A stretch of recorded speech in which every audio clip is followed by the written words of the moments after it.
Good day, class. Now that you have written two stories, the first one being The Fire by Your Neighbor, and the second story being the shortcut you took through the cemetery, and I have seen how you wrote those stories, we are going to improve your writing skills by adding more descriptive details to it. So the first thing you have to learn when writing short stories are the elements of a short story. And what are these elements?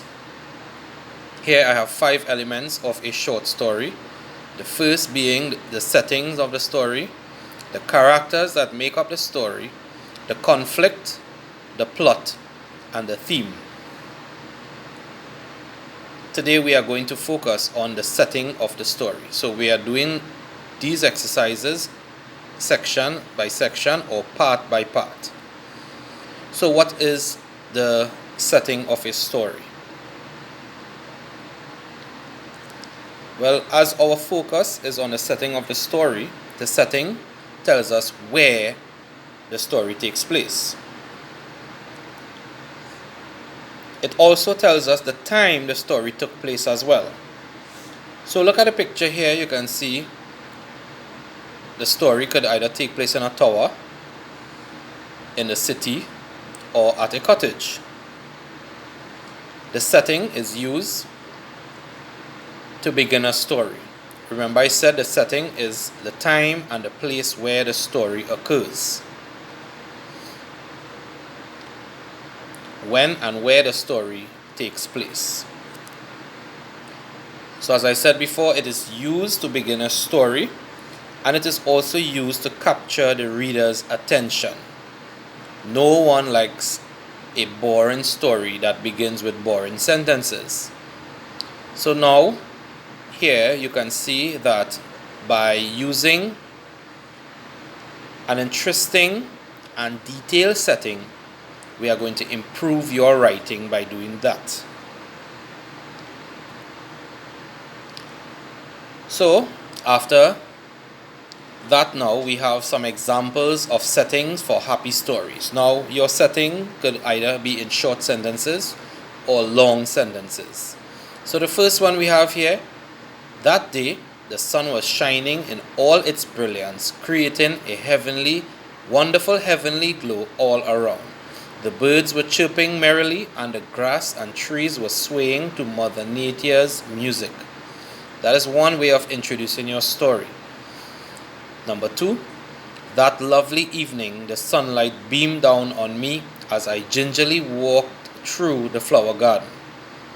Number 3, that day the sun burst over the horizon, spilling molten gold over the earth. The trees and flowers started to come alive with the arrival of the sun. And the 4th setting, that day pools of sunshine were everywhere, and the fluffy clouds were as white as popcorn as they floated along the crystal blue sky happily. So these are examples of happy setting that we can use for happy stories. Remember, you don't have to use all, you choose one. Then I have examples of settings for frightful stories. That frightening Thursday evening, the setting rays of the sun formed a peach, almost purple sky. The darkness was creeping in stealthily, like a burglar not wanting to make a sound. The next one, the howls of the wind sounded like a pack of wolves bolting towards me that cold, windy night. Number 3, the night was black as pitch. The air was filled with eerie sounds. In the distance, I could hear the forlorn sounds of the animals. So as I said, these are examples for frightful settings. You can choose one and memorize it.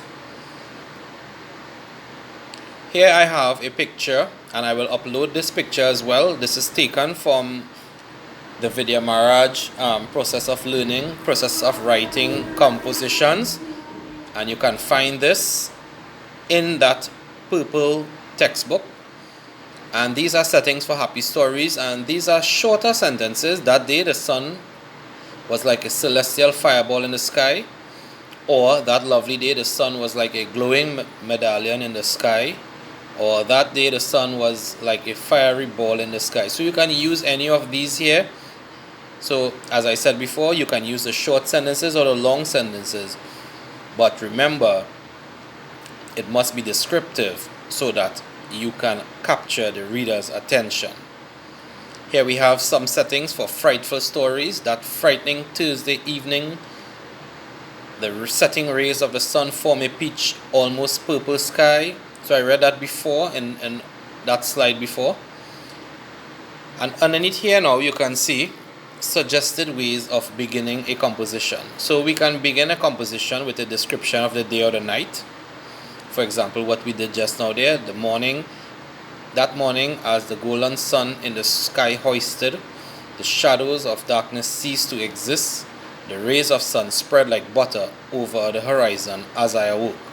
Or you can begin your story with a conversation. For example, I really enjoyed the circus, I said to my best friend Alex, and then you can begin your story. You can also begin your composition, your story with an action. The car was approaching with full speed. I stood mesmerized for a few seconds. Or you can begin with a flashback technique, that is, beginning with the end of the story. For example, the memory of that wonderful day will linger in my mind forever. And you begin your story. And last, you can also begin your story with a description of feelings or thoughts. For example, happy and elated, I quickly unwrapped the lovely gift paper. My eyes alighted with joy. I could not believe my eyes. So these are some settings we could use to begin our stories. I want you to learn them and memorize them as well. So remember to take all these into consideration before writing a story. And now you are going to write your story.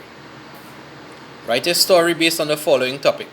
You get up one morning to find out you have superpowers. Write a story using the idea above, saying what superpowers you had and how you used them. So you are going to write the story for me, and you will be presenting it after lunch at 12:30 on our Zoom session. Remember, I am looking at the setting of that story. Your writing tips, ideas for your story must be based on the topic. Events in your story must be in a sequence. Your story should have paragraphs, meaning new idea, new paragraph. Use the appropriate transitional words in your sentences. Describe your characters, the surroundings, emotions, and feelings in detail. Use figurative language and interesting phrases. Use proper grammar. Make sure you use correct punctuation, marks, and spelling. So, you could also get ideas from the process of learning composition writing level 4 and 5 on pages 71, 72, 75, 76, 77, 78, 79, 80, and 81. Review the above mentioned pages for ideas on describing people, expressing emotions, list of transitional words, samples of interesting phrases, and samples of how to begin stories. If you do not have this book, I will load some pages for you to use for those ideas. Remember to use an interesting setting for this story, as I said before. I'll see you on Zoom at 12:30 p.m. Bye.